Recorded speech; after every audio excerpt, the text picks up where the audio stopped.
Yeah, all right.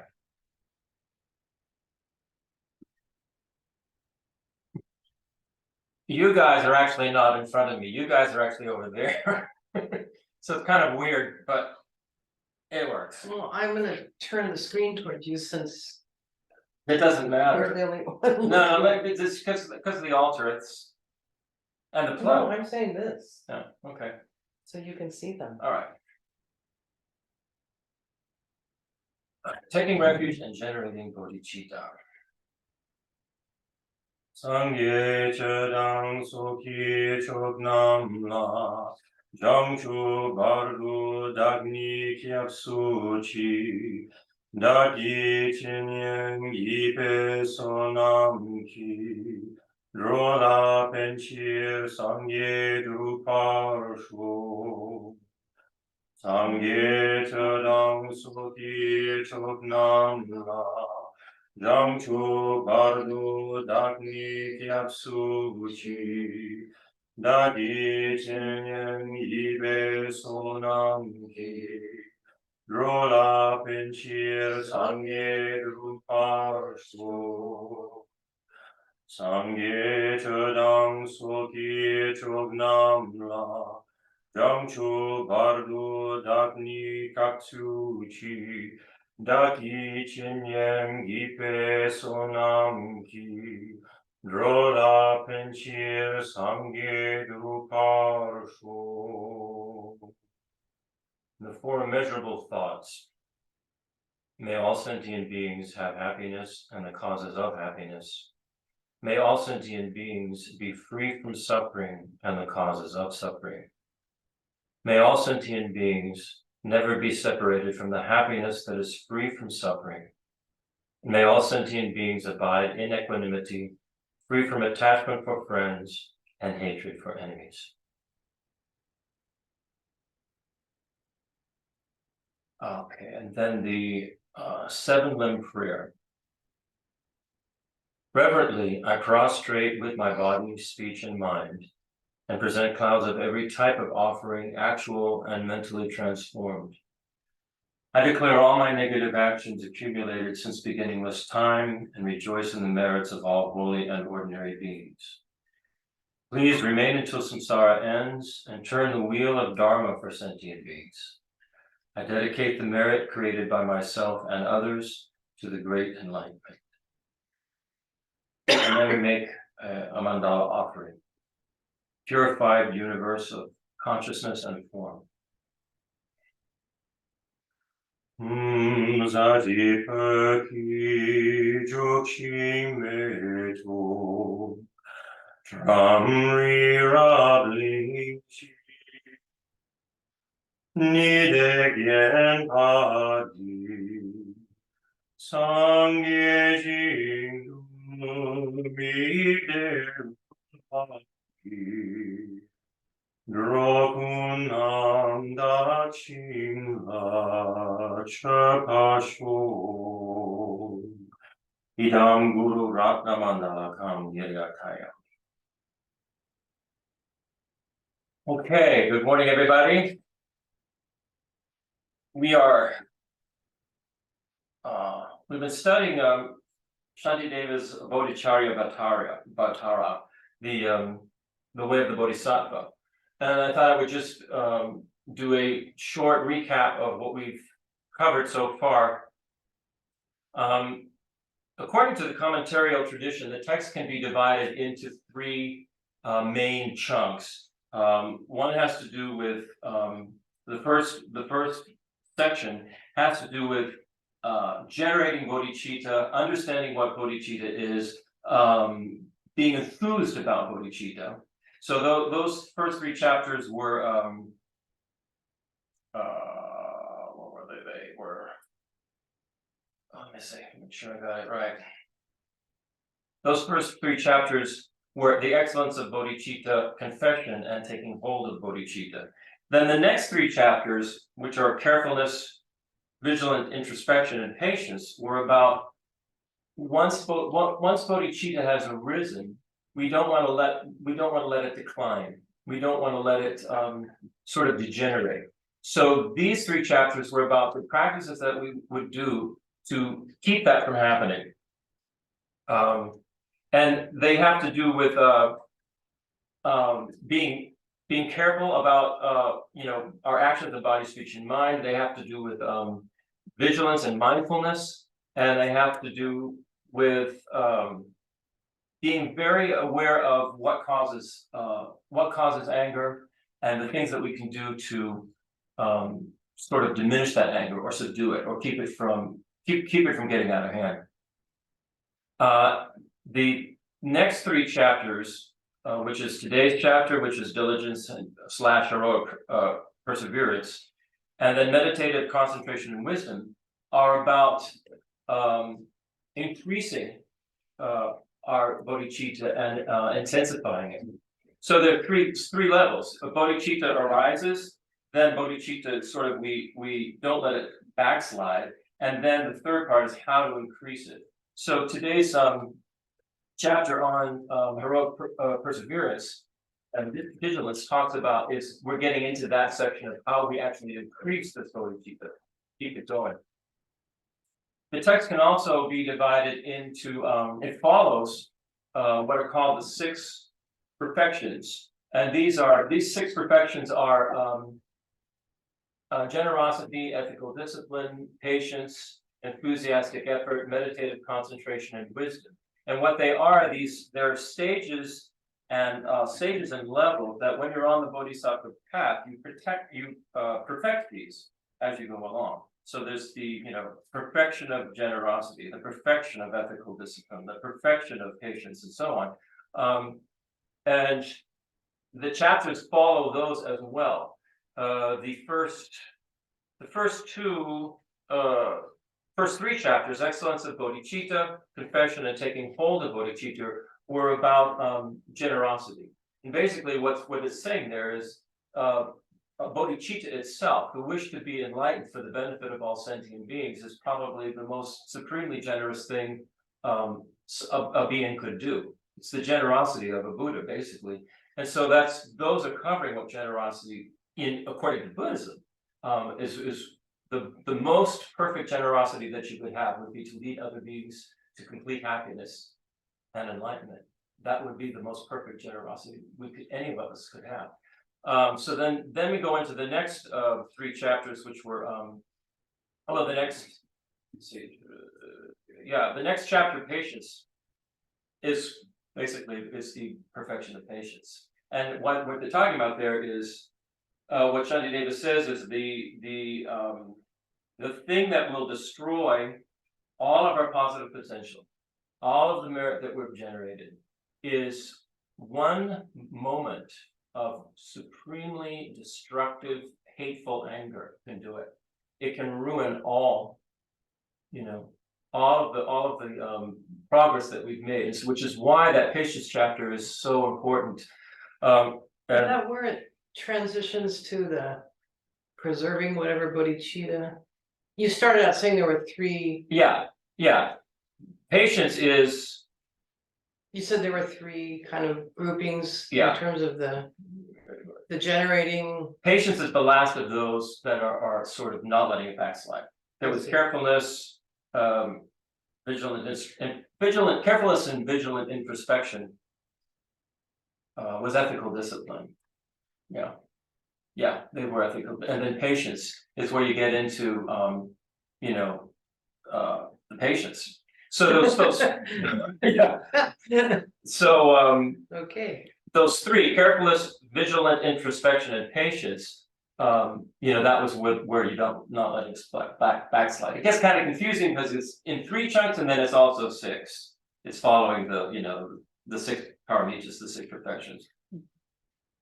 So today's one, which is heroic perseverance and diligence, this has to do with the perfection of what they call it is enthusiastic effort. Is it the 3rd section then, the growing, or are we still in the? We're now in the growing, intensifying it. Yeah. So this is where it's transitioning. Yeah. So this is The last of the 3 chapters that are in that chunk of intensifying bodhicitta. And so this is the first of those, yeah.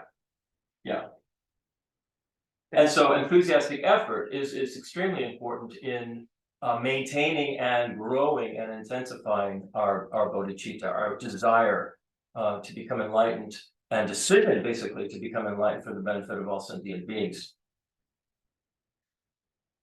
Okay.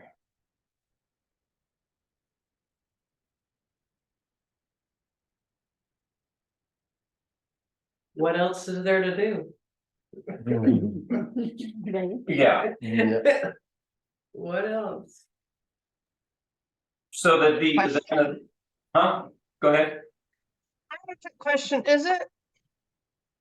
Do we need to chunk them that way, 3, 3, 3? Or, I mean, is it necessary? It's not necessary, but it is how, when they in the commentaries, they always talk about this is what these 3 chapters are helping you to do, you know, and this is what these 3 chapters are helping you to do. They're, you know, so the first or the sections, they're helping you to grow your bodhicitta. Then the next section is helping you to sort of keep it from degenerating, and then the next section is helping it, you know, to intensify it. You know, and it tracks with the chant that we do all the time, the Jungchu, you know, may the precious Bodhi mind not yet born arise. May that born have no decline, but increase. And may it increase. Yeah, and that particular prayer comes from Nagarjuna, who is the master of the wisdom, the prasangika, the highest level of wisdom in Buddhism. So they say. Yeah. Okay, so now we're on to this chapter on diligence or heroic perseverance. It is about enthusiastic effort, you know, and it has when this text first was written down, it was written down in Sanskrit in the 8th century. If you recall the story, Shantideva had basically composed this text for his own personal use, but he was coerced into reciting it in front of all of the monks at Nalanda University in India, where he was a monk. And when the monks heard this, they wrote it down. So the first writing down of this text was in Sanskrit. And the word that was used to title this particular chapter is virya. And virya, in Sanskrit, it's related to words that we have, like virile and virtue, Virgo. There's also another one that means a courageous woman. It's called what is that word? It's an interesting word. I had not heard of it before. Viraga or something like that. I don't have it down here. So it has a connotation of heroism and courage in there. Sort of a strength, a heroism, a courage. So that's in the original Sanskrit. When it was translated into Tibetan in the same century, I mean, it was so popular, it was brought to Tibet in that same century, and it was translated. And they used the word sundru, which has to do with zeal and enthusiastic effort. So if you sort of, if you kind of combine these two, they basically come down to the same meaning, that with a lot of enthusiasm and a lot of courage and bravery, we're going to do this. And that we're going to make this bodhicitta increase and grow. It's sort of, and from this particular chapter is where sort of the archetype of the spiritual warrior came about in Buddhism. The spiritual warrior who is battling all of the afflictive emotions, all of the defilements, all of the ignorance that causes all of the problems for all of us, every sentient being. And that's what the spiritual warrior, that's what it's about.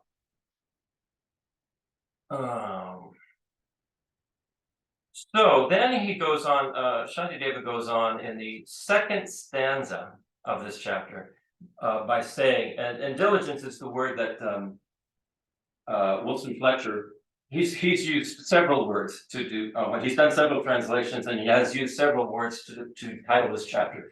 But this, he's calling it here diligence. And just think this heroic, enthusiastic effort, you know. So he's Shantideva, the translation is in stanza 2, diligence means joy in virtuous ways. So he's kind of talking about an enthusiasm and interest that one could have in the Dharma, in doing virtuous things and being of benefit to others. You have an enthusiasm about that. So he's saying that's what we're talking about. Shantideva is saying this is what this virya, this heroic effort is means joy in virtuous ways. So to do that, we have to remove everything that counteracts that. And what Shantideva says is especially laziness. So if you think we're going to be enthusiastic, we're going to put a lot of effort into this thing, we're going to be courageous and heroic. Well, laziness is going to make that not happen if we get lazy. But it's a particular kind of laziness that he's talking about, and there are 3 aspects to it. One, the first aspect is having no wish to do anything good, having no wish to be virtuous. If you're like that, this is going to be very difficult to get this enthusiastic effort for the path. The second is to be distracted by non-virtuous activities, and that could be a lot of things. I mean, non-virtuous doesn't necessarily mean bad or negative, but it could just mean, I just want to laze around, I want to take a nap, I want to watch TV. Those are not necessarily virtuous activities. They can be. It depends on what you're watching and what you're thinking when you're taking a nap, all of those kinds of things. But in general, we tend to get very distracted by lots and lots of various things. And this is what he's saying, the type of laziness he's talking about here. And then the third type of laziness is underestimating oneself by doubting one's ability. So you have a sort of feeling like, I can't do this. There's no way I can do this. I'm no good. I'll never be able to accomplish it. And so you have basically no sense of self-worth. You have no sense of self-confidence, Well, you don't even try. And so you don't try because you say, I can't do it. Therefore you don't try. So this is why laziness is such a big problem with this enthusiastic effort, which is so important. The Lamas say, if you're looking at the 6 perfections, you got generosity, ethical discipline, patience, right? And then there's enthusiastic effort. And then there's meditative concentration and wisdom. Well, they say enthusiastic effort is important for all of it. You've got to have that enthusiastic effort. If you don't, it's not going to work. So it's an extremely pivotal part of the whole path to have this approach. So he goes on. Shantideva says continuing in stanza 2, an inclination for unwholesomeness, defeatism, and self-contempt, a taste for idle pleasure, and a craving for repose and sleep, having no qualms about the sorrows of samsara. Laziness is indeed born from these.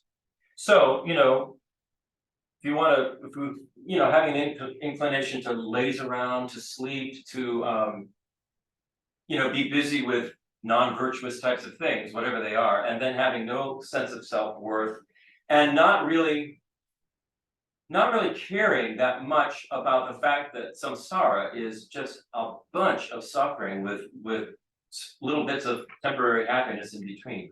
We just, not caring about that, not even wanting to change it. That's a kind of laziness that he's talking about.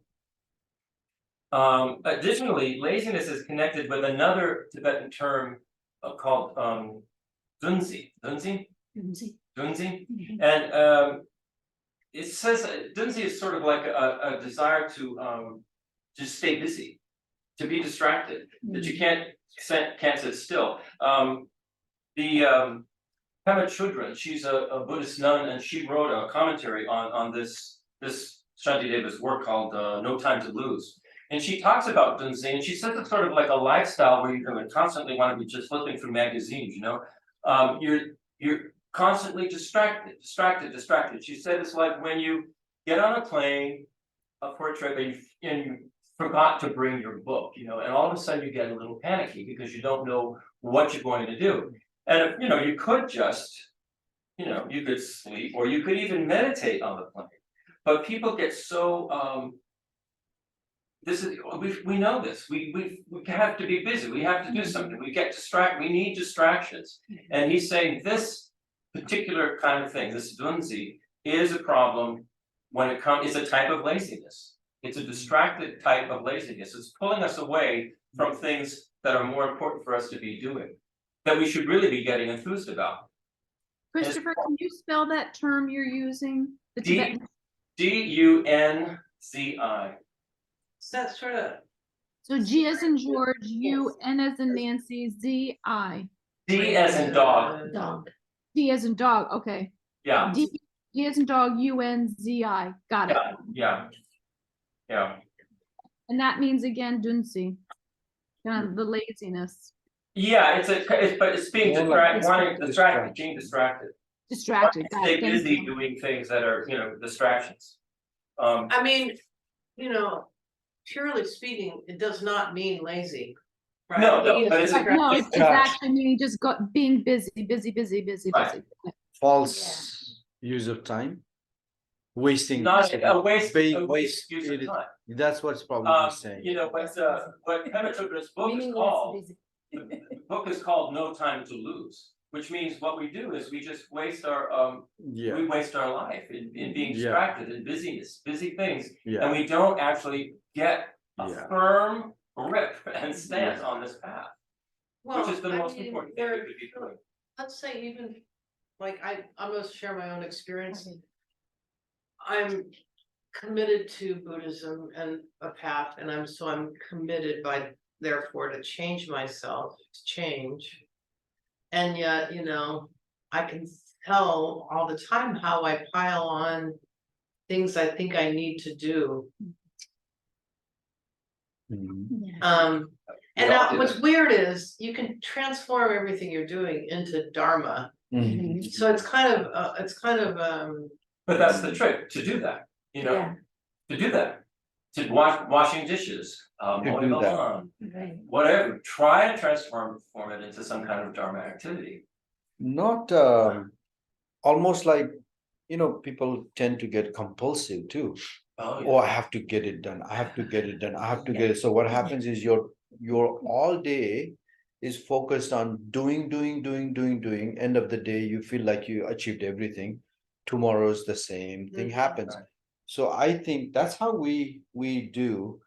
But you convert it into mindful thing, I guess, and think like you have a meaning behind, let's say, doing dishes. You have to do dishes, but I'm not gonna just do the dishes for the sake of finishing it and putting it away and thinking it's not gonna be. It's gonna be there. I think that's because people get into a compulsiveness. That's the Right. danger of Yeah. wasting I mean- time, not realizing what you're doing. Something like doing the dishes is a process of cleaning, and so even while we're doing that, we could be thinking we're going to be cleaning our Yes. mind stream, we're going to be Yes. cleaning the afflictive emotions, I mean, like that. Just always reminding ourselves, you know, of what the path is, Yeah. bringing everything into the. so in that Yeah. example, lately, what I've been trying to inject is, like the dishes example is more of a other-centeredness, like when someone walks in this case, into our kitchen, they'll feel happy to see that it's clean. Right, So I try to inject a little other-centeredness, yes. not just this, I'm cleaning the stains, you know, when I'm working in the yard, I'm thinking when people drive in as our guests or for class, Mhm. it won't look And that's like good, Shantytown. I think a lot of us do that, Yes. I think a lot of us do that, and that's a good thing. You Yeah, know, you want people to be welcome, you want it to Yeah. be clean, you know, that's a good thing, yes. you know, that's So good. you're thinking about others. while you're Thinking about doing others, absolutely, yeah. So he says, the way to address the problem of habitual laziness is to generate a sense of urgency, but we don't have a lot of time. You know, we have a short life. We're already, I mean, I'm already 3/4 of the way through it. So, you know, it's time. It's time to actually start working on this and to realize that, recognize that, because we are going to die. I mean, all we have to do to die is be born. And then it is guaranteed. If you are born, you are gonna die. You could die anytime after you're born. So basically, the urgency that he's trying to get across is we have to recognize that. And we have to realize what a short little space of time this human life is and how amazing it is. Amazing. I mean, if we compare ourselves just even to our pets, our pets do not have the ability, they don't have the discernment and the kind of mind that can actually understand the Dharma, can understand these concepts and start to make some meaningful progress on the path, you know? And I mean, well, then you look at any other animal, you go, wow, our pets are probably way up on the top of the heap in terms of the animal realm, right? I mean, they're so well taken care of. But we have a huge, precious, wonderful opportunity, and it's not that long. So we need to get that sense of urgency about this, you know. And that means that we have to understand the importance of the path, of this Bodhisattva path, how important that actually is. It's about completely undoing samsara, completely undoing suffering, completely undoing a diluted view of what reality is and how we exist and how we're connected to all other phenomena, beings and non-beings. So it's a huge thing, and it's time to start. It's time to start working on it. Otherwise, we're just going to keep going around and around and around with the same issues that we've been dealing with, they say, since beginningless time, right? Which seems like a long time. Christopher, Yeah. let me ask a question. Yeah. So I think we speak a lot about intention in Buddhism. We speak a lot about our mind in Buddhism.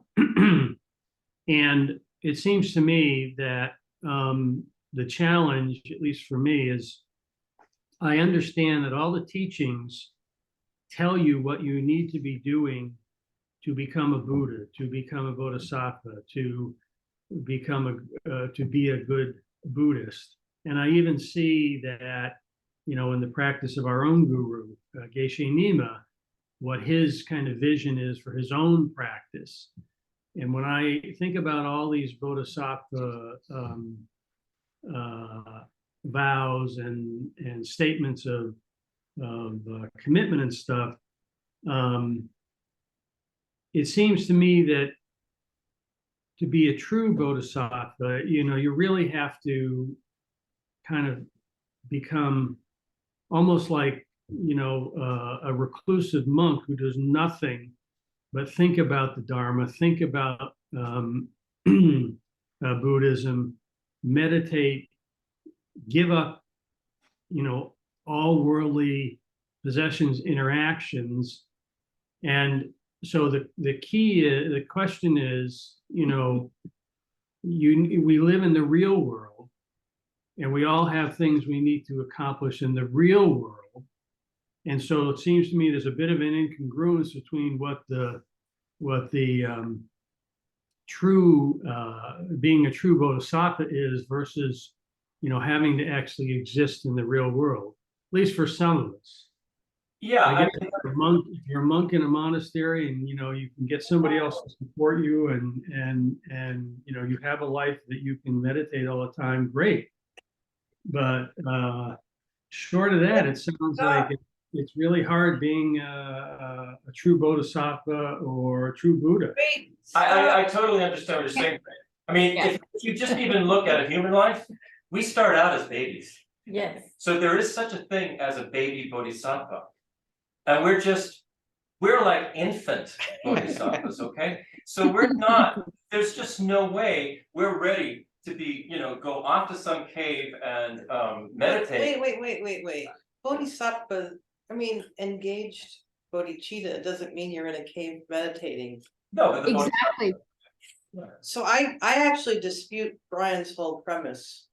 Brian, I understand what you're talking about. I really understand what you're talking about. And this is a common problem that will happen with people who are relatively new to the Dharma. And they think that they Is it cold in here? have to do all of these, they have to be just like the Lama. They have to meditate, go into all of these retreats. And what happens is it's too much. It's beyond our capacity right now to do that.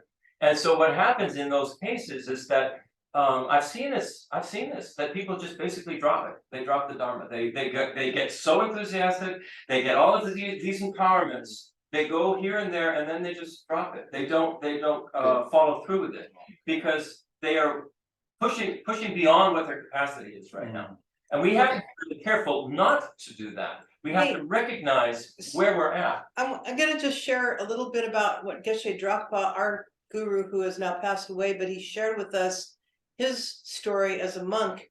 And right after he finished his Geshe studies, he went to visit His Holiness and said that he wanted to go into meditation. And His Holiness said, no, you need to go back to the monastery, teach. He put him in charge of like the farming or something. And so he was not meditating. I think it took 10 more years before he was permitted to go meditate in a cave because he needed to develop more of these qualities that are Shantideva was talking about before he went and meditated. So in a way, you could also look at it, it's the opposite of what one is saying, because if you don't go into meditation with the basis of genuine experience with the suffering of sentient beings by having been exposed to the suffering of sentient beings, your meditation will be fruitless. Geshe Drakpa used to hound us about this constantly, which is, anyway. And Kovita, in addition to that, we've been given stories by Geshe Nima, Lama Pasan, Geshe Sopa about how there have been these really wonderful gurus who have been in the caves for years, and then they come back and interact with people and lose it, because they have got it, So I agree completely. Yeah. I think we have to recognize the value of our human life, the value of where we're at right now, because we all are experiencing the ups and downs of samsaric life. We're having to deal with making a living. We're having to deal with, raising children. We're having to deal with all of the, problems that happen in society. We're very, very aware of it. So when we come to a text like this, I was thinking this just the other day. I was thinking this is so amazing to me. The psychology here is so astute. They understand so much what it is that sentient beings are going through. If we didn't have this experience, then as Kavita said, I believe our meditation would be fruitless because we wouldn't really understand the nature of the kind of suffering that samsara is. There's this. We usually think of suffering as just this terrible, horrible thing that happens to you that's either physical or terrible mental torture or psychological torture or something like that. And that exists. That is a type of suffering. But there is a much more pervasive suffering that is just being born in anybody in samsara, because it dies. And the same thing with happiness. Happiness is temporary. It never lasts. It finishes. And so we see over and over and over again, even if it's not extreme suffering, we see that's what they call the suffering of change. Everything changes. We cannot hold on to it and make it perfect for ourselves. In samsara, it will never, ever, ever work. And it's the kind of people we are can see that very clearly when we begin to study Buddhism and begin to practice. And so I think we can have just as much of an enthusiasm for this path as a monk.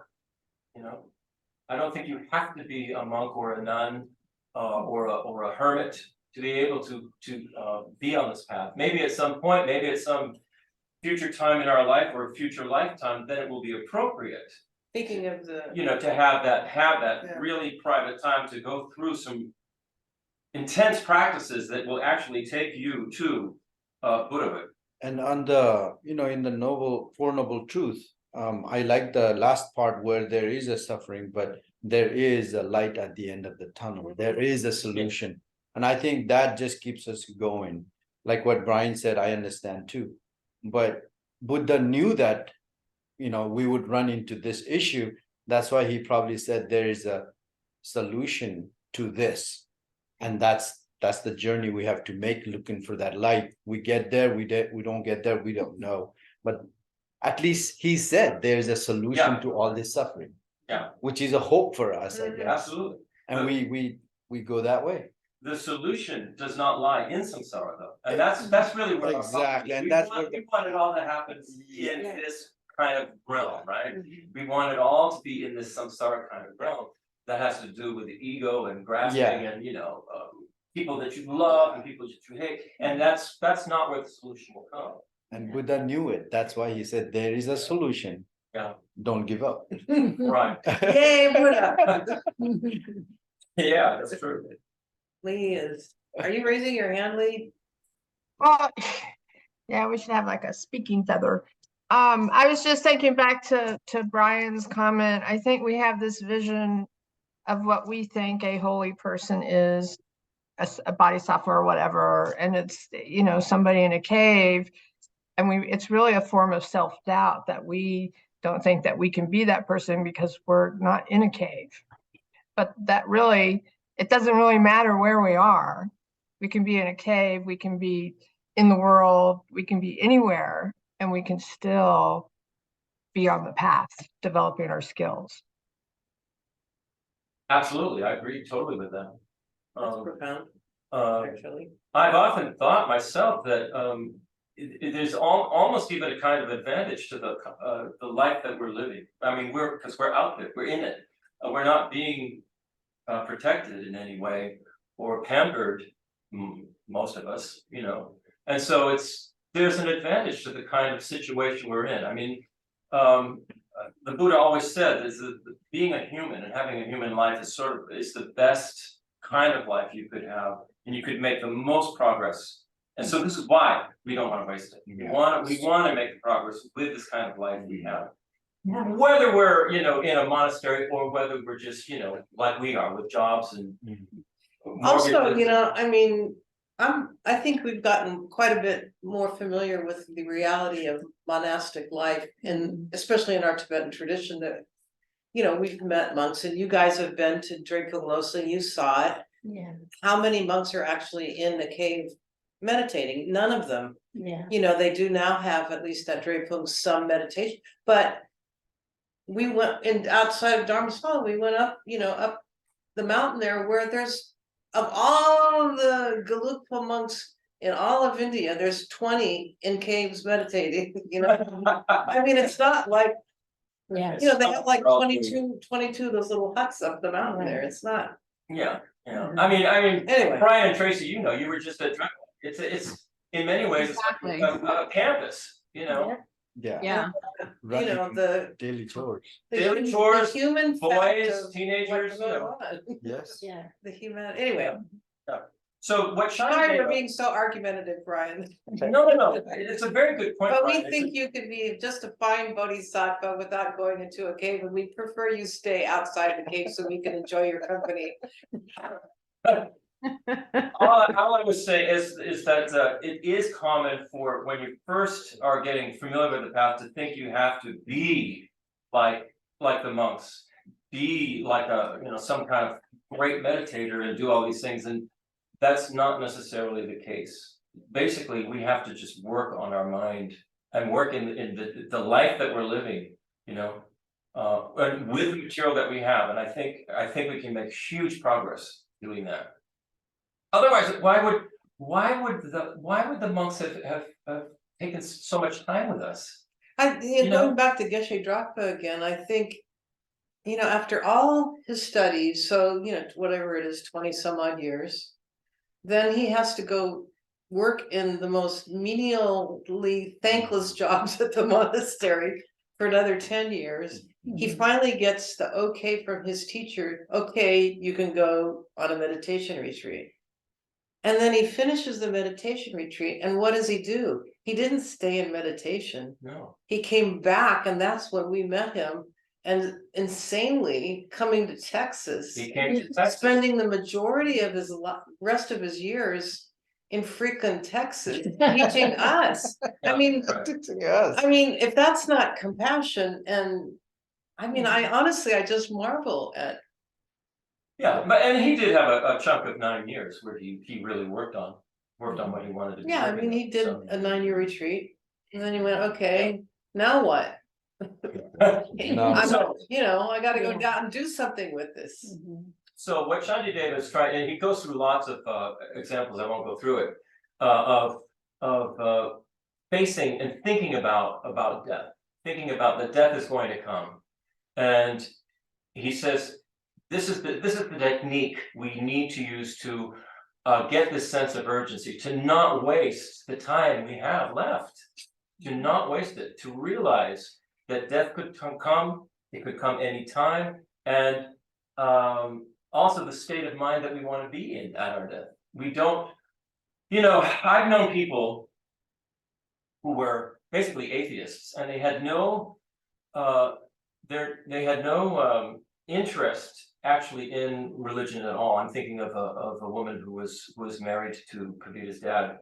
Very nice lady. I liked her a lot, but she was constantly, it was all about being distracted. It was all about busy. It was all about shopping. It was all about golfing. It was all about houses and this kind of thing. It was her. And when it came to the end of her life, Literally. she was simply, basically she was just angry. She was very, very angry, you know, like, what was all this about? And, you know, I just want to die. You know, we talked to her a little bit about Buddhism, and she said, oh, maybe I should have been a Buddhist. But this is at the end of her life, you know? So you don't want to die like that, in other words. This is what Shantideva is saying. Take the opportunity now. You know, work on this Dharma so that we can have a smooth kind of transition into wherever we're going. And then he says, if you do that, if you're working constantly with the Dharma, if you're on this path, the Bodhisattva path, you are going to have a good death. And you're going to be going on to a good thing, because that's where your mind is at, you know? I think we probably all have seen people who have had good deaths and people who have had bad ones. I want to share a quick story. I'm reading a book about Dan Siegel. You know Dan Siegel. Dan Siegel. He's a Harvard medical professor, and he's a psychiatrist and all that. He had his dad who, just like an atheist, he was a mechanical engineer, and he believed only in science. And then he was really hard on the matter that exists as a physical. And then a son and dad always used to argue. And Dan Siegel was towards what we're doing, but he was a scientific researcher as well. So anyway, they gave up on each other, arguing on that topic. So, and he said, I heard an interview, and then end of the, his dad, finally 92, he was on a deathbed. And then his dad calls Dan Siegel and say, okay, he was looking really stressed, Dan said. And then he called his son and say, okay, I just want to hear, where am I going? And Dan says, I don't want to talk about it. And he says, stop it, just tell me what you think. And Dan explained him where he was going based on what he knows and all that. And he said he just changed his color and he said, I'm in peace. Wow. That's what he said. Wow. So all this hardcore mechanical engineer kind of mind, I think on the deathbed, he gave up and called Dan and said, explain me where I'm going. Because you always used to explain this to me when, and Dan said, I don't want to go there. But he said, shut up, just tell me what you think. Yeah. And he then explained, because he's a very learned person, and I think this is what's happening, and then you're gonna go to nowhere and consciousness and all that. Suddenly his light, he says his face just changed the light, and then he says, I feel peace. and then he died. That's great. That's a real That's story. amazing. What a He died- service, you know, yeah. really? If you can beat Well, it. and I think ultimately, you know, if you look at that movie or series about Shakyamuni's life, you know, when he's on this path and on this journey, he's really getting to know his mind and what's going on inside of his thought process, as well as his maybe past sins and whatever, you know, previous lives. And when he goes into that kind of deep meditative space, when he's trying to practice that death process, and that the hell is coming at him and he's seeing it as if it's real, you know, it's kind of like, if we continue to practice, familiarize ourselves with what we are told is the death process, you know, the various stages of death, we recognize that we have been the most horrible of horrible people, and we've been most beneficial and kind of people. We've been everything. We've been around for a long time. But if we familiarize ourselves with that death process and realize there might be a few sins we've missed to purify, and we might be seeing them during that death process that freaks us out. And to Ajay's point with, you know, Dan Siegel, you know, once he realized what he was going to experience, then we can face what we're, oh, okay, this is when this is going to happen. It's going to look like this. It's going to be scary, but this is what it is. It's going to end. And then I'm going to go into the next phase. And if we familiarize ourselves with that process, we can really, I mean, I guess, do the best we can to maintain that even mind stream through that process. Mhm. That's, you know, that's all I can think of, you know? Yeah, this is why this path is so important, because we are going to die. There's no question about Yeah. it. So we want to make it a good experience. Yeah. And so now's the time. Now's the Speaking time of to that, next week we'll have Venerable Robina going into great detail Talk about about that. that. Oh, Make true. sure All right. Oh, yeah. That's right. Okay, so that's Shantideva is saying that's the technique. If you to keep yourself from just getting distracted all the time, remember that death is going to come, and where are you at in your mind? You know, so he says, get a sense of urgency about this and continue every day in whatever way you can to continue working on this path. You know, that's what he's saying in the first part of this chapter. Then he talks about this sense of defeatism, you know, this idea that, you know, I can't do it, this is too much for me, I can't do it.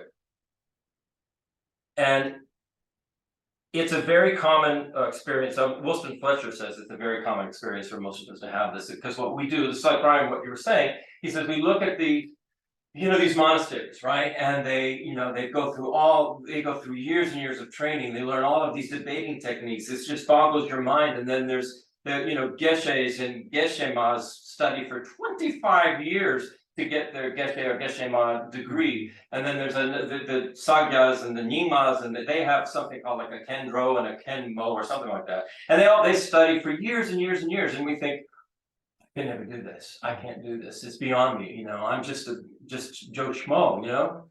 And he says that's not the way that we shouldn't be thinking of like that. We shouldn't be thinking that we can never do this. You know, we've got a mind. We have a consciousness. We can do it. The teachings are available to us. The other thing I think about sometimes with this particular issue about the not being in a monastery, I think about like Milarepa.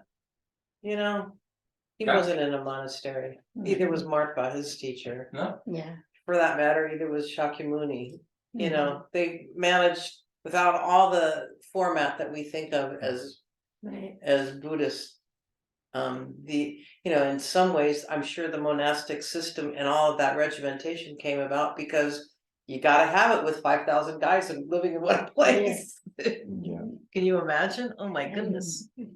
So Shantideva says Anyway. we shouldn't sink into the kind of laziness that says, I can't do this. I can never do this. He says, don't let that happen. We can do it. We have Buddha nature. We have a mind. We can do it.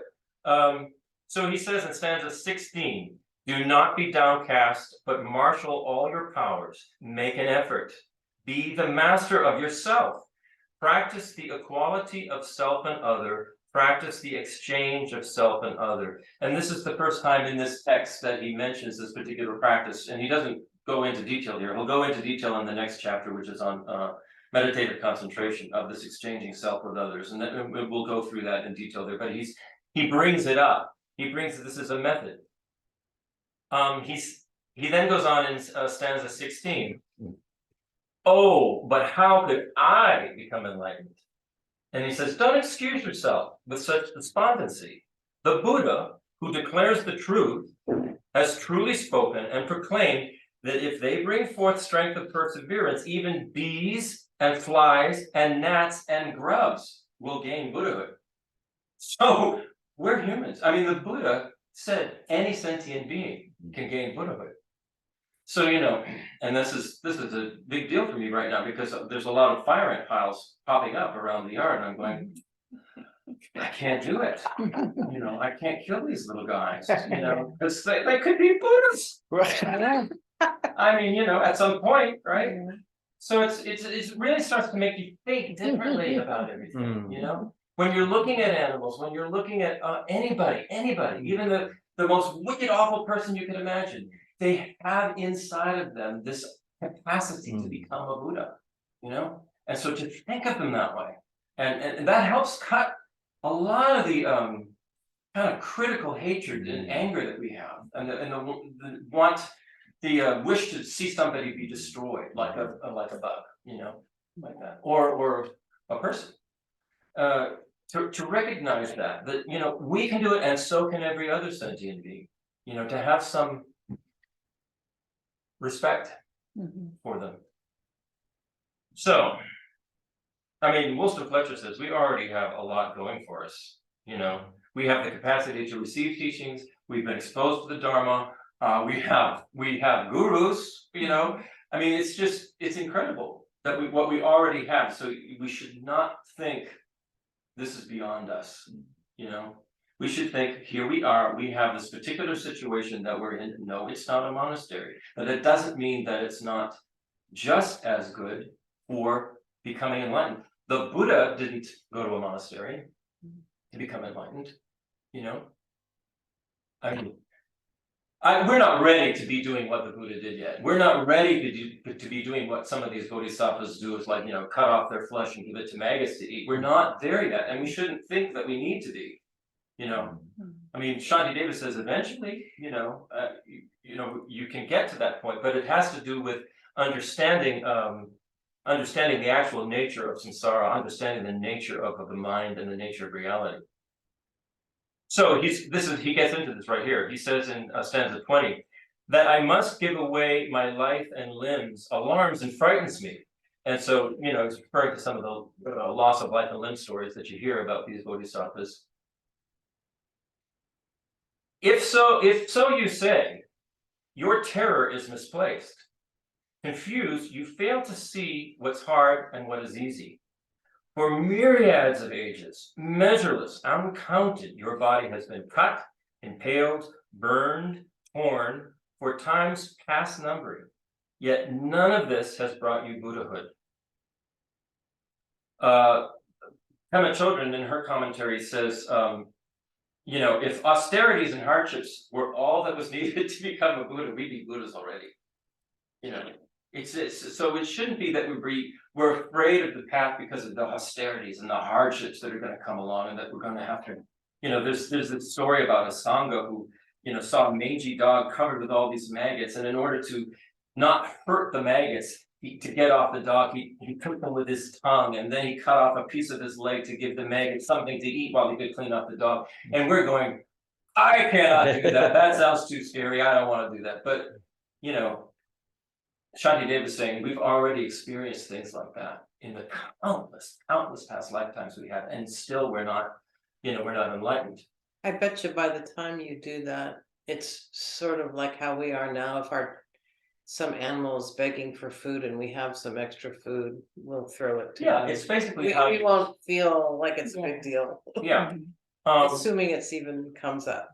He says in stanza 22, the hardships suffered on the path to Buddhahood are limited in their extent and likened to the pain of an incision made to cure the harms of inward ills, like a doctor would do, for surgery. We will, we'll put up with that, especially if we have pain pillars. But we understand that. Sometimes there's a little pain involved to get to the healing place. So the Lamas point out when you see these amazing athletes who torture themselves practically, and they go through all these hardships, to win their contest or whatever it is, and yet they are so enthusiastic about it. They're not suffering. It looks like I could never do that, but they're not suffering. If we put that kind of energy into the practice, the path, wow, how far we could go. How far we could go.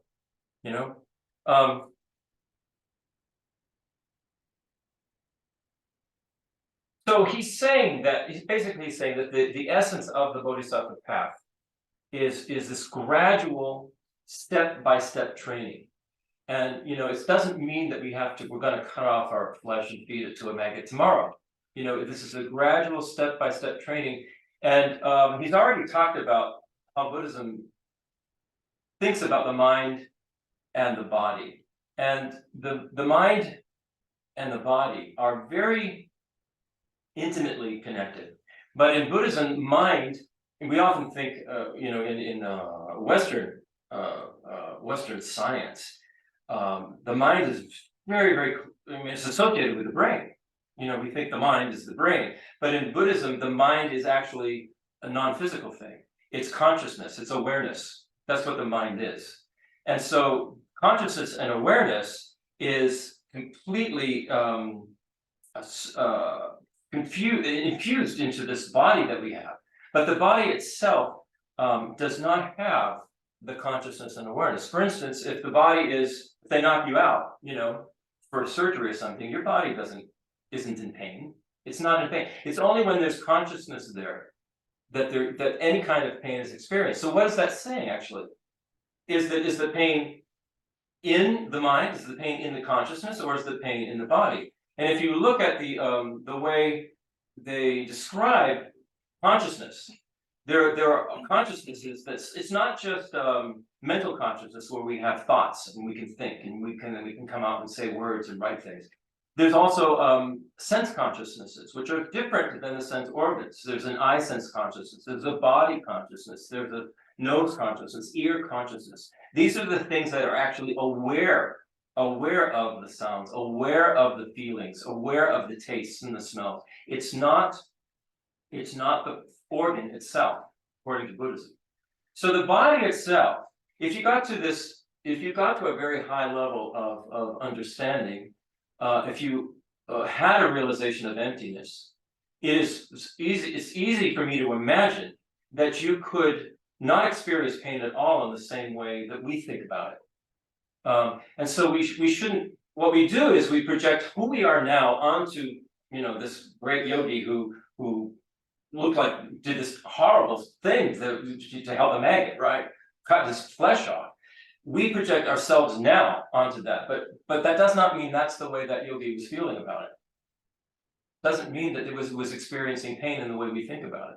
They even have, Wulstan Fletcher was saying, they even have clinics now in England because it's for people with chronic pain, like back pain or other kinds of chronic pain that medicine can do nothing for it after a particular point. There's only so much painkillers can do. And so what these clinics are now doing is they're researching and experimenting with different ways of pain management, and it all has to do with the mind. It all has to do with the mind. And they even are trying meditation and things like that in these clinics. And apparently there is some success with it. And it's interesting to think about pain if you have it. I think Rabina was talking about this in just one of her shorts the other day.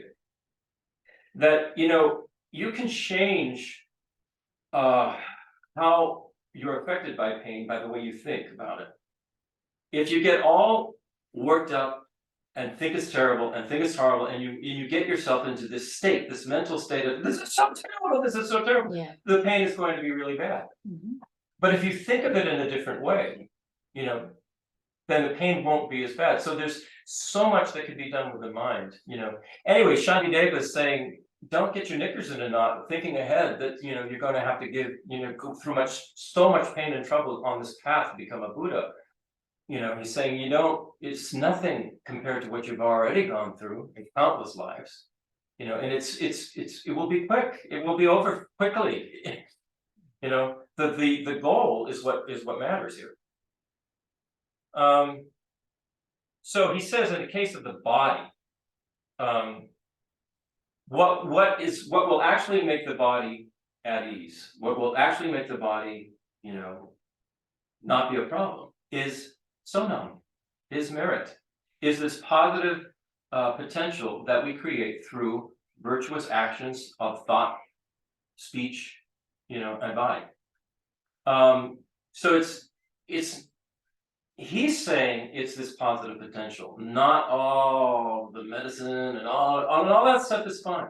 Nobody's saying it's not fine, but the karma that is created when we have this very positive potential, you know, when we really are working with this bodhicitta and this desire to be a benefit to all sentient beings, and it extends into everything we do, everything we think, everything we say. It becomes part of our daily moment by moment practice. He said that is what is going to make the body just be fine. The body will be at ease that way. And then he says the thing that makes the mind at ease is wisdom. Wisdom. So again, it's these two things. It's the two wings, the compassion, and compassion, basically, the essence of compassion is virtuous actions. You want to benefit, you want to help, you want to relieve suffering of any kind, not just physical, any kind of suffering, you want to relieve it. And then with the wisdom aspect, you understand, actually, you begin to understand what actually is going on. Sort of behind the veil of all this 3D appearance that, you know, in some of the Buddhist schools, they say this appearance is nothing, it's just in our mind, the appearance. So to actually have the wisdom that realizes that gets there, that is going to make the mind completely serene, and the body will be, you know, completely at ease. So Shantideva is saying this is the technique, this is the way you get there.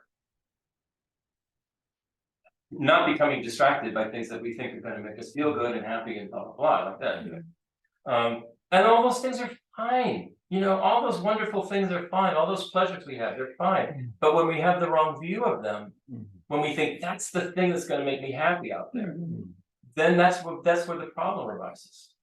You know, it's not the thing themselves. It's not all the gadgets and the trips and the houses and the cars. That's not a problem. It's how we view them. It's how we attachment. think. The attachment that we have to them. That we think that's going to make us happy, and that isn't the thing that's going to make us happy. You want to hold on to it, attach, grasp. Right. Right. So,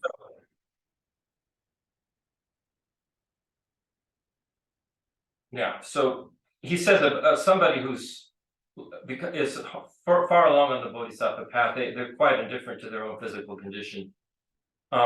There's a line that he says, I think it's in the next chapter. He says, bodhisattvas can plunge into the depths of hell with the same joy that a swan sweeps down onto a lotus flame. So when you've reached a certain level, a certain state of mind, you know, going into some kind of hell realm is not a big deal. I mean, you are just there. You're not going to be affected by it the way we feel we would be affected, the way we're so frightened and scared of that kind of thing. For a bodhisattva who's far along on the path, it's like, you know, a beautiful thing.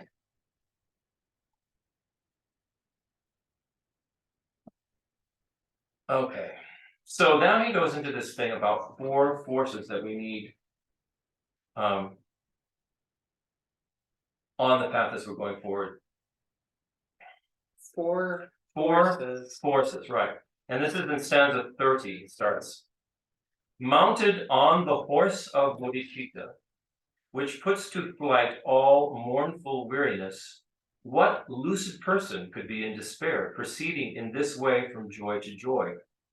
And he's talking about how bodhisattvas take actual delight in relieving the suffering of others. It's a joyful, delightful thing to be doing. It's not a chore, you know. In stanza 31, he says, the forces that secure the good of beings are aspiration, self-confidence, moderation, and joy. And so now he's going to talk about this. Aspiration grows through the fear of suffering and contemplation of the benefits to be attained on the path.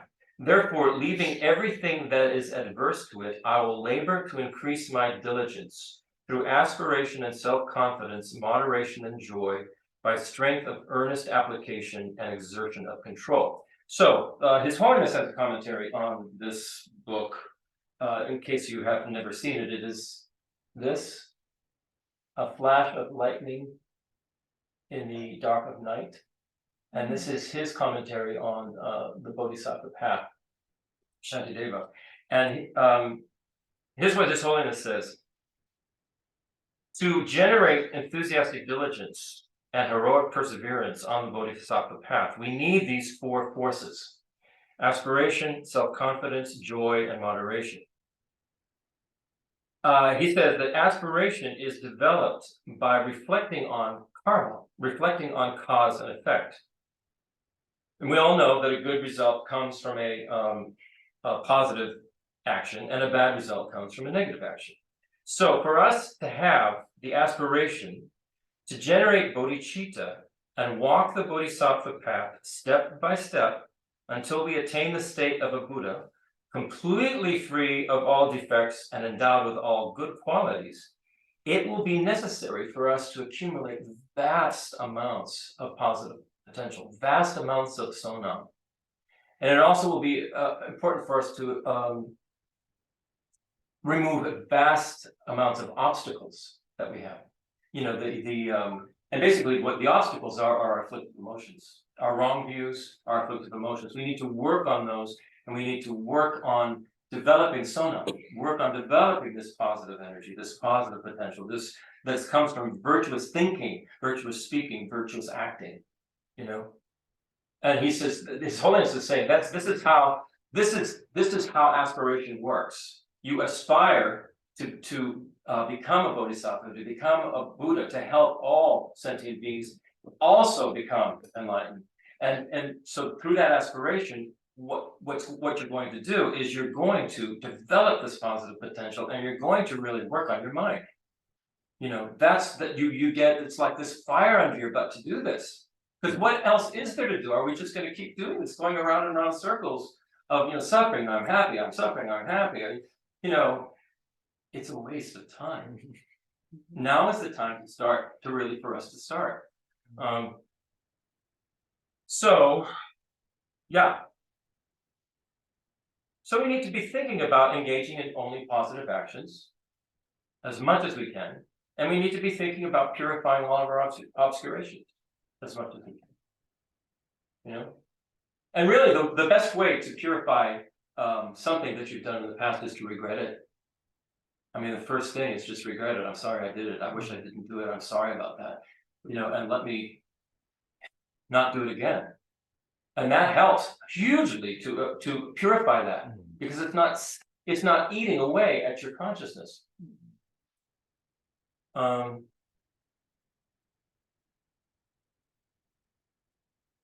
Shantideva,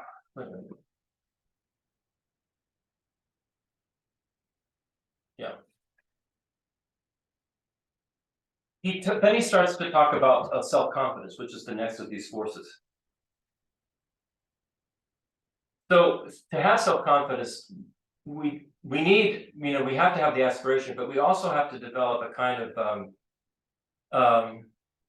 sort of a constancy or a steadfastness, you know. We stick with it. We stay on the path. It's steadfast. And so this it's related to self-confidence.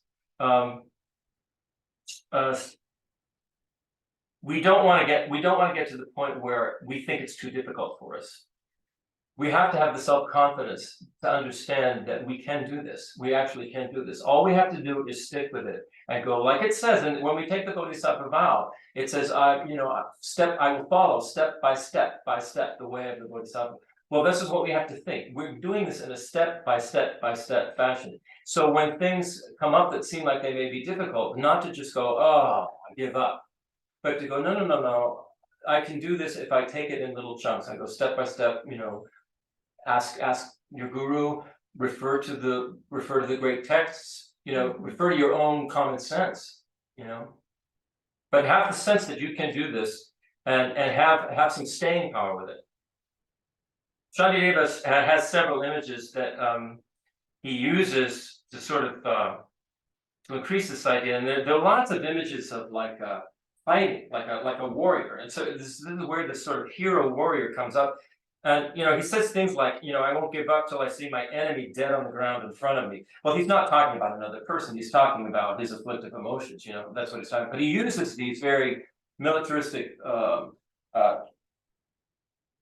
visuals, and they say that it probably comes from, he was born into a caste in India that included rulers, administrators, and the military. So he would have been familiar with that whole militaristic view. And they even say at one point in his career, he became a guard, a soldier for a king, but he only used a wooden sword, something that wouldn't hurt anybody. And the way he was able to defeat all of the king's enemies was through his siddhis, his paranormal abilities that he had, and he never used it to harm. He always used it to turn the people around, to make them come to the king's side, basically. So but he had this sort of militaristic upbringing and bent, and it comes through in his writing. He says it's important to have healthy pride, a feeling of self-worth. It's not the same as arrogant pride when we look down on others and think we're special. There's it's a courageous kind of strength, because the self-worth gives us strength, and it's a courageous kind of strength, which is an essential part of this path. We have to have this courage to actually follow through, to actually keep going. I'm thinking of, after we finish with this and when we get to a warmer weather, there are some great movies which you can totally read this path into. One of them is Star Wars, and one is The Wizard of Oz. And there's The Wizard of Oz. Oh my God! I mean, whoever wrote the script was very much into metaphysical other things, because it completely follows kind of like the Bodhisattva path. So there's this one character that doesn't have courage, right? And it's basically the Dorothy character is the Bodhisattva. She's on that path. She's on that yellow brick road path. And these are aspects of herself which need to, there's the wisdom, the guy who doesn't have a brain. There's the guy who doesn't have a heart. She needs to develop the wisdom. She needs to develop the compassion. But she also, the last one, the one that finally does the trick, is the one who develops the courage and says, I'm going to do it, for somebody else. He develops the courage. This line develops the courage to help, Dorothy and Toto, which means all beings, to help all beings, right? It's a fantastic movie, and it would be worth going through again. Oh yeah. This is a Same with Star Wars. ad for movie nights. Yeah. Yay, movie night. Yeah, it'll Having come from, other countries, we're not much familiar with the Wizard of Oz. Oh yeah. But I've heard about it. But what you said, I never thought that way. It's incredible. So I'm very interested to watch it now. I did this a couple of years ago, but I know more now. And You did. It's just, Christopher did a great report about it, and as the movie was going, he was explaining and this, and then like you could, all of a sudden, for those who are raised with it, you're like, oh my God, yeah, that's totally what's going on. You guys haven't done movie night much lately, so you made me have. So anyway, we'll get back to movie night. Giant, it's 10 by 17 screen. We got to see that last. Oh yeah. Awesome. So we set up a whole thing. It's fun. Yes. And in the summer, then we can go swimming while in between. This is a good point. Shantideva, he says, what does he say? He says, this is stanza 47. Let me first consider my reserves to start or not to start on the path. To start or not to start on the path. He says, it might be better not to start, but once begun, I should not then withdraw. For if I do such things, the pattern will return in later lives, and negative action and pain will grow, and other actions will be left undone or else will bear neither fruit. So what His Holiness says is that before we do anything, we should always ask ourselves, do we have the capability of doing this? You know, and if the answer is no, he says, don't start, because what you're going to do is you're going to create the habitual propensity for starting something and then giving up. Yeah. And that will just become a habit of yours. And in future lives, you will start something and you will give up. And so you'll have all these projects and things that are always just left undone. And this, what could be more important than this particular project? There's nothing more important than this one. So he says, if you're going to start, don't give up. Don't stop. Keep going.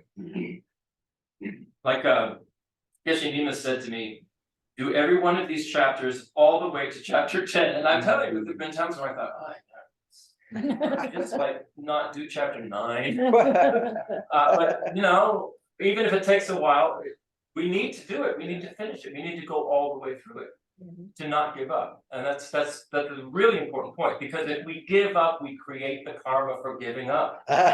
You know? So, yeah. Okay, so this is all of this is about the self-confidence.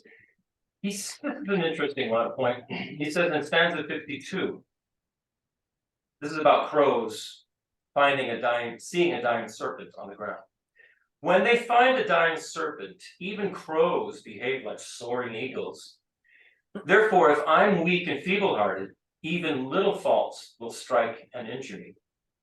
So crows wouldn't dare approach a healthy and powerful serpent because it would get them. But they become very, very brave when they see the thing is dying and just pecking all over it. Blah, blah, blah, blah, blah. So this is he's talking about these little petty faults that we have, little criticisms we have, little lies that we may tell, or deceptions that we have, and we sort of we think we get away with it because nobody's gonna kill us for it. It's not such a big deal. There's just this little petty things. He says, but these build up, and these will actually destroy our sona, our positive force. We need to not do those little petty things. We need to not be critical. We need to not talk about other people in bad ways behind their back and think it's okay, that it's not going to hurt me at all. The dying serpent is, the serpent's not here. I can talk about them. No, he's saying don't do that. Don't do that. Remember, have this pride in who you are and the path that you're on, this self-confidence. Don't allow that. Don't allow that to happen to yourself. Don't be like the pecking crows.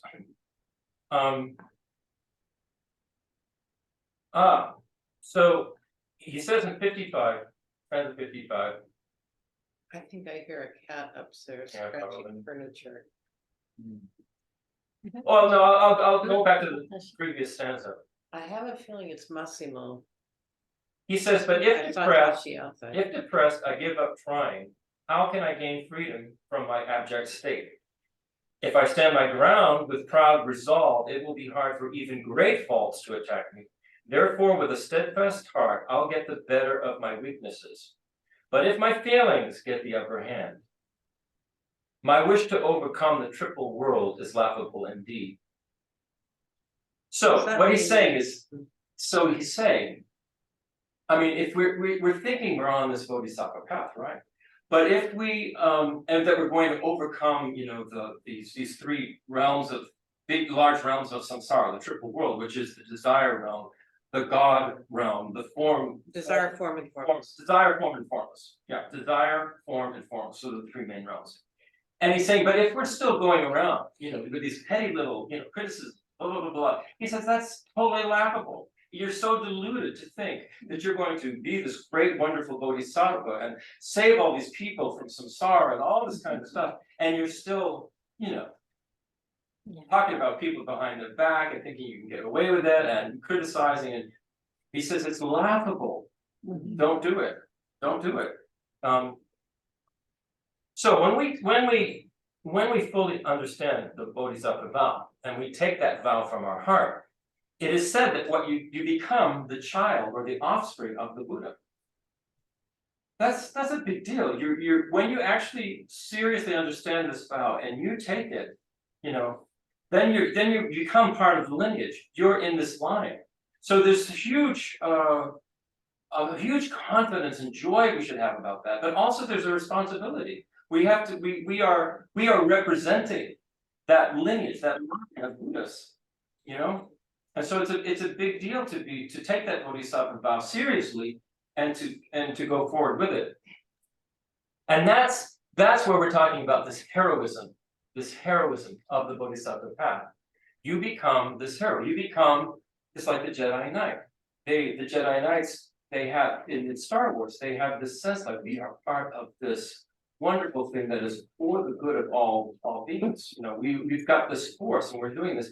And they become very, I mean, this whole idea of knighthood, it also goes back to like King Arthur and the knights. They were very pure and they were very confident and they were very basically good. Everything they were doing was for good. And that's the way we need to be feeling about it. We don't want to let our little flaws, now they're going to be there, of course. We just need to work on them, that's all. Just not allow them to just have their run, but to realize the path we're on, the lineage we're part of now, and really take some pride in that and work on those little faults that we have. And then we can do the big faults, you know. His Holiness says there's nothing heroic about, you know, letting your emotions overtake you and, you know. It's funny. So then we get to the force of joy. Yeah. And this is an interesting one. I'll basically the kind of joy, the kind of happiness and the pleasure that the ego grasps at in some sorrow, it never brings fulfillment because it's based on a totally delusional view of reality. And what Shantideva says it's in the stanza 65. He talks about the kind of pleasures, things that the ego is attached to. He says it's like a honey-covered razor blade. That we think we're so drawn to these things that are attachments that we want to have these things, we grasp at them. But all they do actually is they trigger our afflictive emotions. When we don't get them, we get angry. When we get them, it's not enough. It's never enough. That's the way samsara is. That's the way it works. That's the way the ego works. You get what you think you want, but it's never enough because the ego by nature is needy. That's what the ego is. It's a neediness. It's a sense of lack, a neediness. And so all of these things that are going to bring us, we think are going to bring us pleasure and joy, he says it's like this honey-covered razor blade. It looks sweet, it looks delicious, but it's not good. It's going to just make your afflictive emotions worse. So we need to understand more about the ego, you know, about ego self-grasping and the problem of that. That's what we're actually, ego self-grasping is the root, the basis of samsara itself. That's how samsara arises. This is actually what we are working to eliminate in ourselves. The ego self-grasping. Okay, so when we can do that, then we practice with real joy on this Bodhisattva path. The joy that actually comes from knowing we're following this path, we're going to take it all the way to Buddha for the benefit of all sentient beings, and we can develop really true joy in that way. And then moderation, which is the last of these. Yeah, moderation. He gives it in stanza 65. He says when there's an elephant and it's really hot in the noonday sun, it will jump into the water to cool off. Or when what did he say?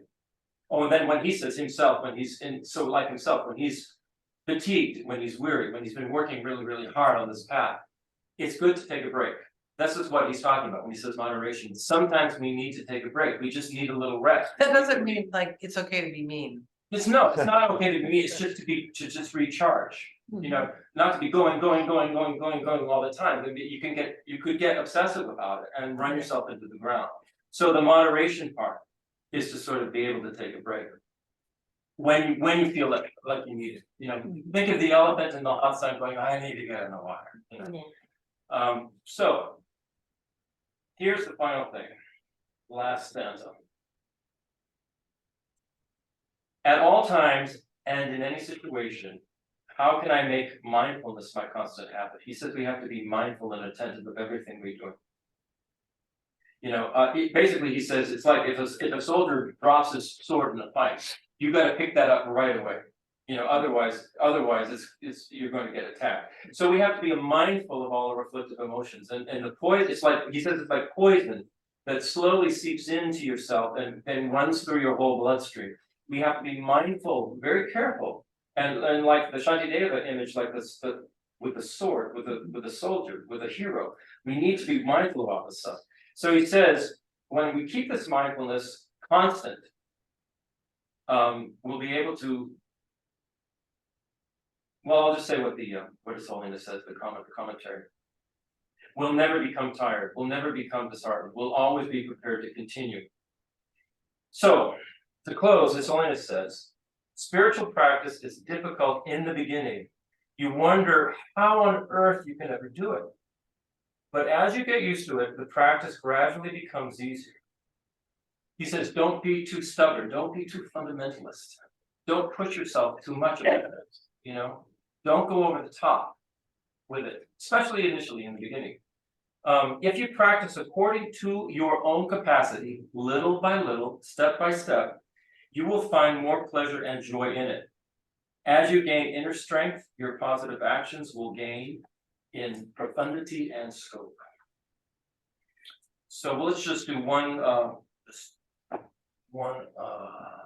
dedication prayer, and then we can go to Why don't you just lead us through a Tibetan for beginners. I'm going to precious Bodhi mind?